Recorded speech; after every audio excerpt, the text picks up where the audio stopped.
Olá, amigos e amigas, eu sou o Vitor, o menino, e é com muita alegria que estaremos começando aqui mais um episódio do Café com o Espiritismo.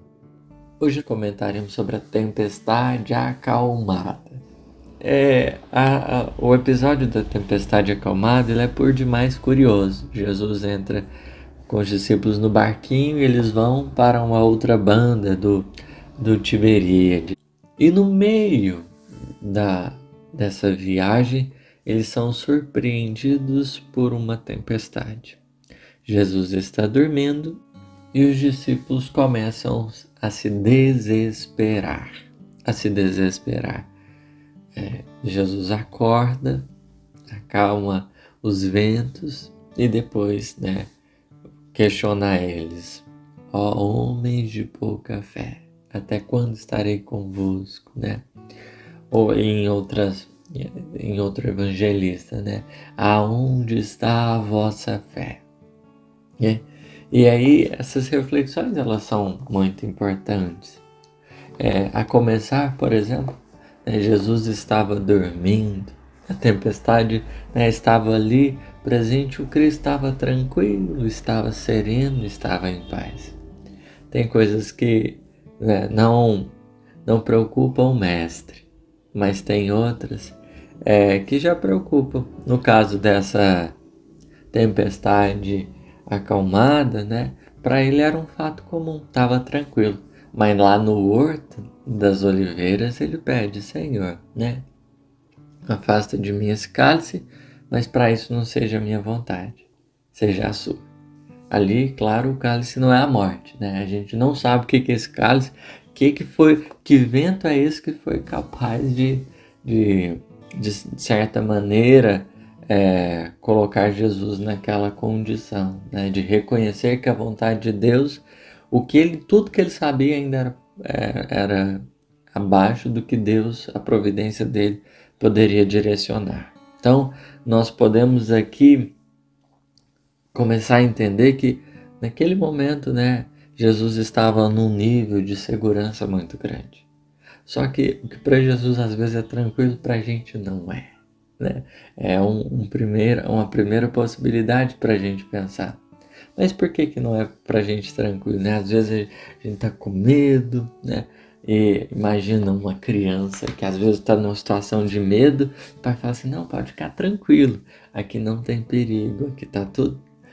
Uma criança está aprendendo a nadar e o instrutor está lá: olha, pode ficar calmo, não preocupa, Tem coisas que são naturais, elas vêm e elas passam.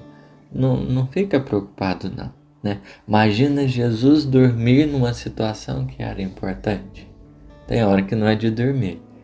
Jesus no Getsemane, ele acorda os discípulos, Jesus iria partir, ele vai e faz o quê?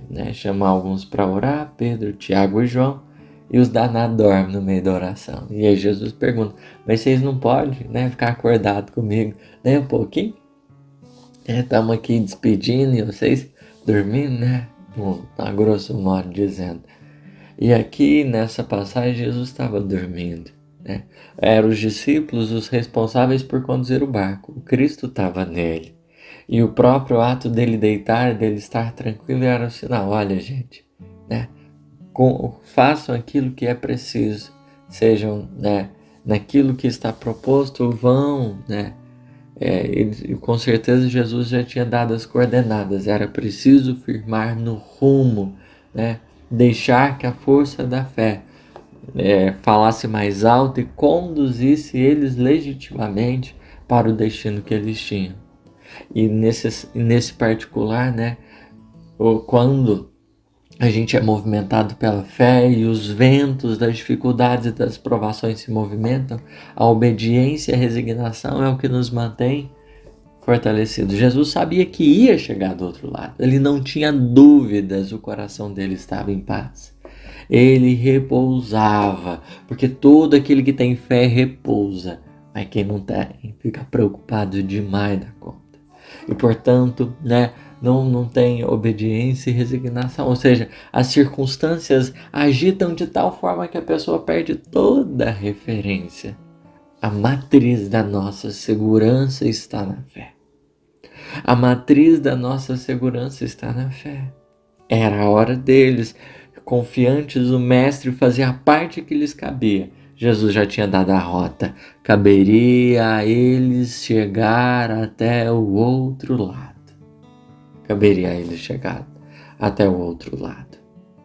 E nesse momento, a gente vai compreendendo, né, que se a gente, galga essa força da fé, se a gente ruma a Deus, se a gente procura direcionar o nosso pensamento ao Pai, os ventos que vêm diante da encarnação, eles podem até ser fortes, mas não nos tiram a tranquilidade do coração, porque a gente está entregue ao objetivo que a gente tem, que no caso é o Pai. Jesus fica tranquilo, ele tinha certeza onde ia chegar. E nos cabe pensar para onde nós queremos ir. A depender de onde está o nosso tesouro, estará também nosso coração, e a depender do rumo que damos, as coisas vão estar mais estáveis ou menos, porque é preciso nos basearmos naquele que pode nos dar segurança, daquele que pode nos amparar diante da nossa peleja, porque nós precisamos tomar com referência quem entende. Jesus estava calmo, ele é a referência, porque ele tem a noção real do perigo, do que representa perigo. A gente ainda se assusta com muita coisa, a gente ainda tem dificuldade de lidar com muita coisa, os nossos limites ainda são muito estreitos, mas nele nós temos uma referência. Por isso ele não é guia e modelo à toa, porque ele nos apresenta como nós podemos estar nesse processo, a direção que a gente deve rumar. Esteja conosco, Senhor, e que estejamos contigo sempre. Que assim seja.